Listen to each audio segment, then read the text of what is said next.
पाटिल साहब का दिल की गहराइयों से इस्तकबाल करता हूँ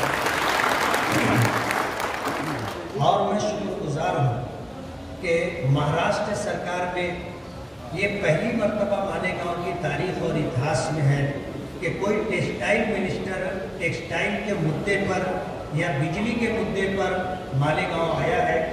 हम इस मौके पर बहुत पुरुम्मीद है और जिस तरह जो कमेटी नागपुर अधिवेशन के अंदर टेक्सटाइल स्टडी ग्रुप बना था, उस स्टडी ग्रुप को अगर उसके सदर हैं तो हमारे दादा भूसे साहब हैं।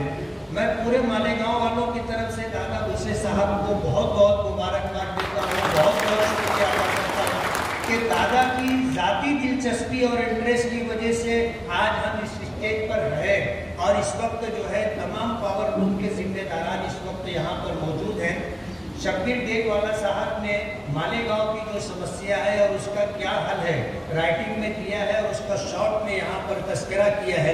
मैं सिर्फ एक गुजारिश, एक अपील करना चाहता हूँ कि दादा आपकी सरकार अगर एक मरतबा मोहब्बत की नज़र से मालेगांव की तरफ देख लेगी तो मालेगांव के लोगों के बहुत सारे मसले हल हो जाएंगे। हम सरकार की मदद के बगैर लोगों को रोजगार फराहम कर रहे हैं और स्टेट सरकार को हो, केंद्र सरकार को हो, हम 100 करोड़ रुपया जीएसटी के उन्वान से टैक्स की शक्ल में दे रहे हैं, लेकिन हमें रिटर्न आज तक कुछ नहीं मिला है। हम आपसे रिटर्न की उम्मीद रखते हैं कि ऐसी कोई पॉलिसी बने कि अगर मालेगांव से 100 करोड़ रुपया महीने का टैक्स की शक्ल में सरकार को जाता है तो सरकार की तरफ से मालेगांव को भी कुछ ऐसा मिलना चाहिए कि मालेगांव विकास के रास्ते पर, प्रगति के रास्ते पर जाए।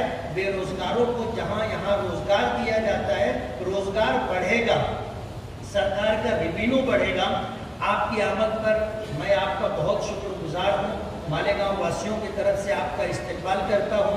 हमारे महाराष्ट्र के डिप्टी चीफ मिनिस्टर फडणवीस साहब नासिक आने वाले हैं और हमारे जो है पालक मंत्री दादा भूसे साहब का प्रोटोकॉल के हिसाब से वहाँ रहना जरूरी है, इसलिए हम अपना प्रोग्राम मुख्तसर करते हैं और उम्मीद करते हैं कि थोड़ी कहीं भी बात को आप अच्छी तरह समझ लेंगे और हम जो चाहते हैं आपसे जो आशा और उम्मीद है वो पूरी होगी। बहुत बहुत शुक्रिया।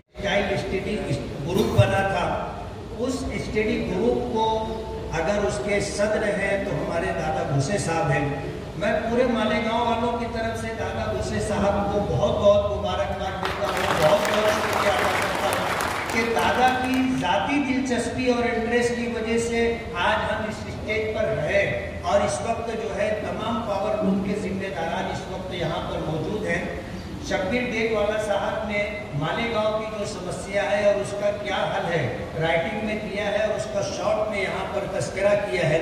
मैं सिर्फ एक गुजारिश, एक अपील करना चाहता हूँ कि दादा आपकी सरकार अगर एक मरतबा मोहब्बत की नज़र से मालेगांव की तरफ देख लेगी तो मालेगांव के लोगों के बहुत सारे मसले हल हो जाएंगे।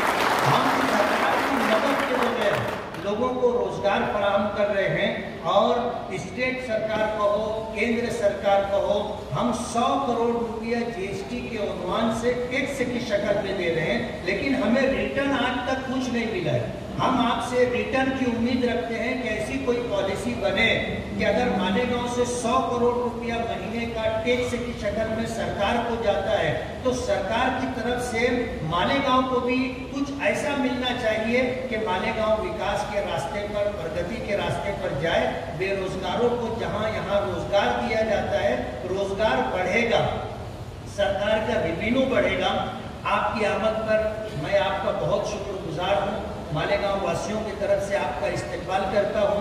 हमारे महाराष्ट्र के डिप्टी चीफ मिनिस्टर फडणवीस साहब नासिक आने वाले हैं और हमारे जो है पालक मंत्री दादा भूसे साहब का प्रोटोकॉल के हिसाब से वहाँ रहना जरूरी है, इसलिए हम अपना प्रोग्राम मुख्तसर करते हैं और उम्मीद करते हैं कि थोड़ी कहीं भी बात को आप अच्छी तरह समझ लेंगे और हम जो चाहते हैं आपसे जो आशा और उम्मीद है वो पूरी होगी। बहुत बहुत शुक्रिया।